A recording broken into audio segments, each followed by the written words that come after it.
బొత్స సత్యనారాయణ గారి విషయంలో మరి అధికార బలం ఉంది.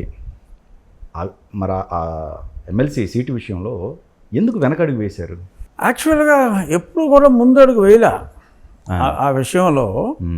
కొద్దిమంది ఔత్సాహికంగా మేము పోటీ చేయడానికి ఉన్నాము, చాలామంది ఇటు షిఫ్ట్ అవుతారు అని అన్నప్పటికీ కూడా ఎప్పుడు కూడా చంద్రబాబు నాయుడు గారు ఆయన ఆచితూచి అడుగులేసే మనిషే. ఆయన ఎప్పుడు దీన్ని, ఎందుకంటే గ్యాప్ నారోగా ఉన్నప్పుడు అదొక different school of thinking. Okay, ఇక్కడ అవుట్ ఆఫ్ 800, సో 230 నుంచి 250 వరకు తెలుగుదేశం, జనసేన ఈ కూటమికి ఉన్నాయి. క్లోజ్ టు 550 నుంచి 600 మధ్యన వైఎస్ఆర్ కాంగ్రెస్కి ఉన్నాయి. సో అంతమందిని ఈ ఏదైనా విధానాలు నచ్చి వస్తారని ఏదో మాట వరుస చెప్పుకుంటాం, కానీ ఆ విధానాలు నచ్చినాయి అని, జనరల్గా నెగ్గినోడి విధానాలు నచ్చినాయి అని చెప్పి ఓడిపోయిన పార్టీ వాళ్ళు అంటూ ఉంటారు. మరి గతంలో ఇటు నుంచి అటు వెళ్ళిన వాళ్ళైనా, అటు నుంచి ఇటు వచ్చిన వాళ్ళైనా, నెగ్గిన తర్వాత వచ్చేవాళ్ళు జనరల్గా ఆ మాటే చెప్తారు.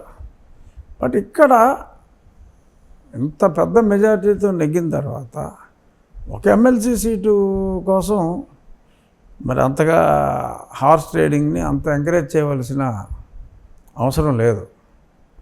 సో అది సరైన నిర్ణయం తీసుకున్నారు, పోటీ చేయట్లేదని.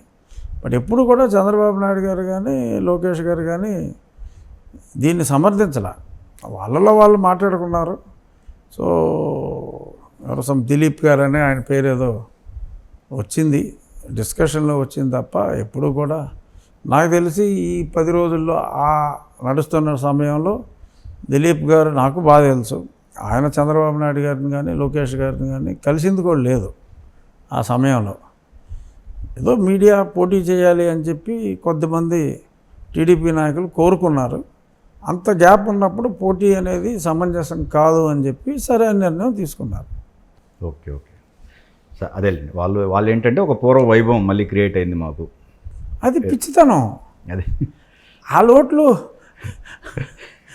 వాళ్ళకున్న ఓట్లతో వాళ్ళు నెగ్గి దానికి పూర్వ వైభవం అన్నారంటే ఎంత అది. అప్పుడేమో యాక్చువల్ ఎలక్షన్ అప్పుడే 3 ఎమ్మెల్సీలు అప్పుడు జరిగింది. అదేంటంటే అది పబ్లిక్ ఓటింగ్, అది పట్టభద్రులు కాబట్టి అది పబ్లిక్ ఓటింగ్. సో ఆ పబ్లిక్ ఓటింగ్లో నెగ్గితే మా ఓట్లు వేరన్నారు. ఇప్పుడు ఇది ఎలక్టెడ్ రిప్రజెంటేటివ్స్ ఎలక్షన్ జరగని వాళ్ళు. అప్పుడు చంద్రబాబు నాయుడు గారు అసలు ఎంపీటీసీ, జడ్పీటీసీ ఎలక్షన్ని బ్యాన్ చేశాడు ఆయన లిటరల్గా. సో అసలు ఎలక్షన్లో వీళ్ళు కంటెస్ట్ చేయలేదు.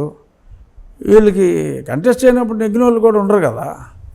సో దాన్ని పట్టుకుని వాళ్ళు బలవంతంగా నామినేషన్ ఎవడైనా వేసినా కూడా వాళ్ళని కొట్టి నామినేషన్ లాగి ఎక్కువ మంది 80% క్యాండిడేట్లు వాళ్ళ సొంత ఓట్లు ఉంటే వాళ్ళు నెగ్గానని మాట్లాడటం అనేది ఇంకా దిగజారుడు రాజకీయాలకి పరాకాష్ట. బట్ ఎవరు చెత్త వేరే వాళ్ళు మాట్లాడారు, కానీ ఐ థింక్ సత్యబాబు అయితే మాట్లాడి ఉండరని అనుకుంటున్నాను నేను. మిగిలిన వాళ్ళు సత్యబాబు కొంచెం బ్యాలెన్స్డ్ ఫెలో. సత్యబాబు అయితే డెఫినెట్గా తెలుసు కదా జరిగింది ఏంటో, సత్యబాబు తెలుసు కాబట్టి, అలా సొంత ఓట్లే కాబట్టి సత్యబాబు కూడా ఆయన అంతకుముందు పిలిపించాడు. మాకు ఇంతమంది ఉన్నారు, ఇంతమంది ఉన్నప్పుడు మా ఓట్లు 70% పైగా ఉన్నప్పుడు వాళ్ళు పోటీ చేయటం అనేది కరెక్ట్ కాదు అని సత్యబాబు ఆయన ముందే చెప్పాడు. సో వాళ్ళ ఓట్లు ఉన్నాయి కాబట్టి అది ఎటు తిరిగి వాళ్ళకి వచ్చే సీటే అది. అది ఏదో పబ్లిక్ ఓటింగ్ లాగా వాళ్ళకేదో విజయం అని మాట్లాడుకుంటాం, ఈ అపజయమేమో ఏదో ఈవీఎం మిషన్ అని మాట్లాడతాం, అది పిచ్చితనం. కానీ ఆయన ఈ మధ్య కూడా స్టేట్మెంట్ సేమ్ ఇప్పటికీ మేము 3 రాజధానుల మీదే ఉన్నాం, వైజాగే మా క్యాపిటల్ అని చెప్పి అది మూర్ఖత్వం అండి. ఇప్పటికీ మాట్లాడారండి. మొన్న కూడా స్టేట్మెంట్ ఇచ్చారు ఆయన. జగన్మోహన్ రెడ్డి ఆయన మూర్ఖుడు. ఈయన బొత్స గారు స్టేట్మెంట్ ఇచ్చారు అంటే ఎందుకు ఇస్తాడు ఆయన? అది who is Botsa to give the statement? అలా నాయకుడు మన విధానాన్ని పునరుద్ఘాటించమంటే ఈయన పునరుద్ఘాటిస్తారు. ఓకే, అదేలేండి, రైట్ రైట్. అంతే తప్ప అంతే, మార్పు లేదు. మార్పు రాదు. రాదు. ఓకే.